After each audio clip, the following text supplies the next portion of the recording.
ఓం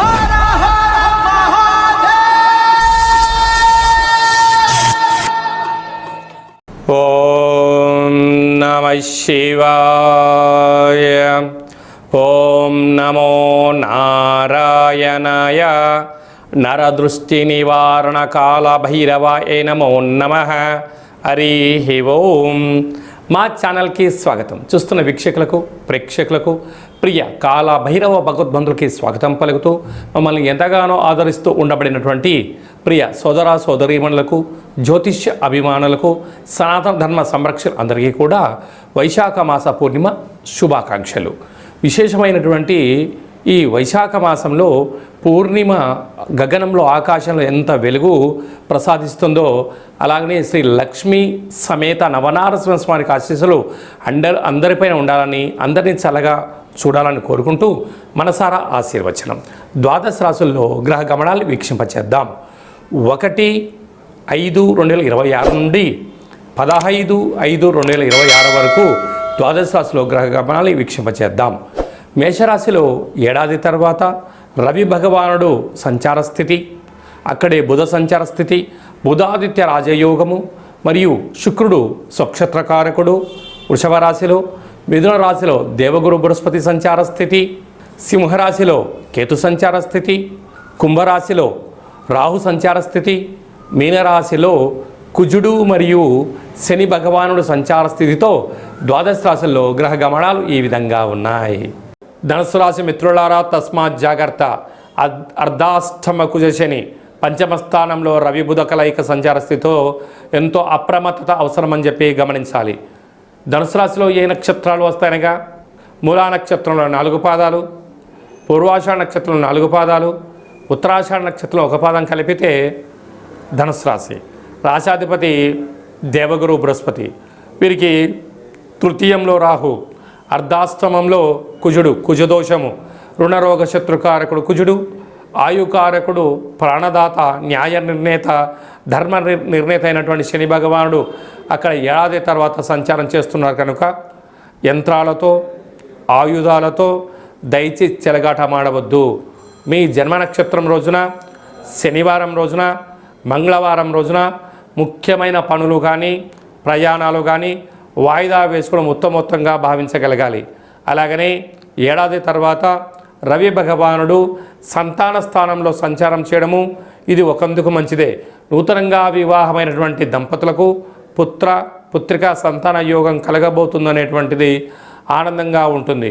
అక్కడే బుధాదిత్య రాజయోగం. ప్రభుత్వ ఉద్యోగ ప్రయత్నం చేసేవారికి ఇది సువర్ణపు యుగంగా భావించగలగాలి. అదే కాకుండా 6వ స్థానంలో శుక్రుడు స్వక్షత్రకారకుడయ్యాడు. స్థిరాస్తులు, చరాస్తులు, బంగారు ఆభరణాలు, విశేషమైనటువంటి వస్తువులతో కొనుగోలు క్రయ విక్రయాలతో ఆనందకరమైన జీవితాన్ని పొందబోతున్నారు. సప్తమంలో గురు సంచార స్థితి యోగదాయకం కనుక ఇలాంటి కాల సమయంలో లక్ష్మీ నవనారసింహస్వామి వారికి కళ్యాణ తదనంతరము పానకాన్ని వడపప్పును భక్తులకు పంచడం, స్వామివారికి గులాబీ రంగు కలిగినటువంటి అంటే చామంతి రంగు కలిగిన పుష్పాలను సమర్పించడం, పూర్ణిమ తిథియందున నీటిలో పసుపును వేసి చంద్రభగవాన్ని దర్శించి ఆ తిలకాన్ని దిద్దుకోగలిగితే సువర్ణపు యుగమంతా ధనుసు రాశి వారి సొంతం అని చెప్పి గమనించాలి. మనకు ఈ విధంగా వైశాఖ మాసం అంతను కూడా అద్భుతమైన ఆధ్యాత్మిక మాసము.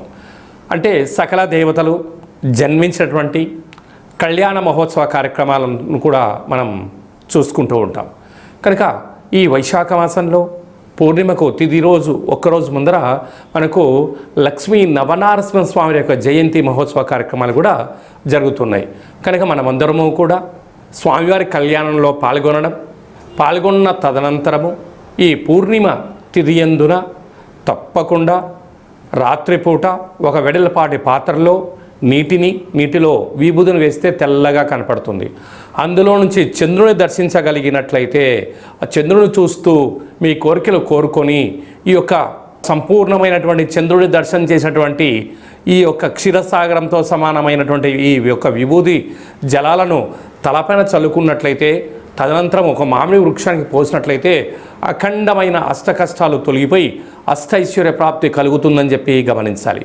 మనము ముఖ్యమైన పండగల గురించి క్లుప్తంగా సవివరంగా సంపూర్ణంగా తెలుసుకుందాం. 1వ తారీఖు మే నెల 2026వ సంవత్సరము వైశాఖ మాస పూర్ణిమ, స్వాతి నక్షత్రంతో కూడుకున్న పూర్ణిమ సందర్భంగా సంపూర్ణమైనటువంటి లక్ష్మీదేవి కటాక్షం కోసం చేసేటువంటి పూజా కార్యక్రమం.